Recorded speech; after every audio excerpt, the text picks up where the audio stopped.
just come a little bit closer. I've got a few things on this board I'd like to share with you. Alright, so you'd like to step in a little bit. I'd like to step in. Got a few things here, and I want to know whether you can spot what's really going on here. Alright, if anyone likes puzzles, maybe you can spot some of the things here. Now, if you're really clever, you might be able to figure out some of the things on here that nobody else can figure out. Alright, like I'm going to cut out one in a minute. Only 5% of the population can work out what's going on there. But there's something not quite right with each one of these pictures. Alright, I wonder if you can spot it. Now, in that picture there, you'll see that there are 9 faces. I wonder if you can spot the 9 faces there. Or maybe you can spot the 6 faces in this one. This one's a little bit easier. Just come a little bit closer, sir. You'll see spot some of the faces just there.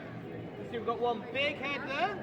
And we've got 2 people here, haven't we? And you can see a few more faces there. Man, we don't see what you like optical illusions and things. Can you spot what's going on here? Can you see the 6 heads there? See what's going on here. Can you see the 6 heads in that picture there? Can you see them? Any ideas? Can you see any, sir? 6 heads. 6 heads in that picture there. Any ideas? One in the ear. One there, yeah. One on the side there. One on the side there, yeah. On the other side. All here? Yeah, there, yeah, that's 4. It's the big, that's 5. There's 6 what? One in the ankle. It's the big, massive head right there, isn't it? Now what about this one down here? Something not right with that picture there. Can you spot what it is? What's wrong with that picture there? It's a taxi, there's a bus. We know it's London because it's Big Ben and we've got the famous red telephone boxes, or we've got a black one here. Yeah, that's going the same way. They're going the wrong way, aren't they? Yeah, that's going that way, that's going that way. We're driving left and side, don't we? Now what this is the one that only 5% in the country can spot this one. So if you gather in, let's see who's really clever. Who's clever in Liverpool to spot what's wrong with that picture right there?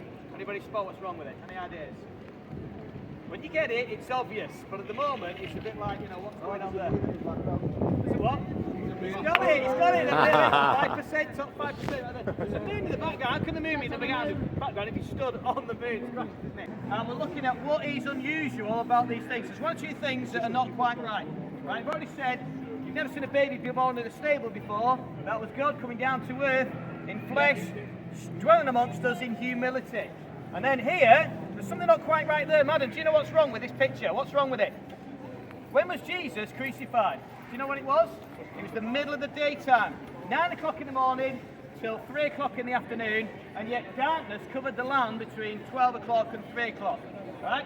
That was because God was shielding the sight of his son dying in that awful agony.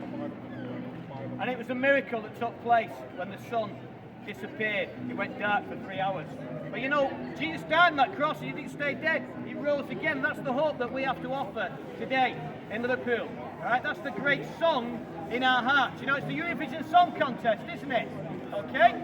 And we are here today to proclaim that we've got a song in our hearts. And it's the song of Jesus, who set us free. The Son sets you free, you will be free indeed. And we're free. We're free from sin.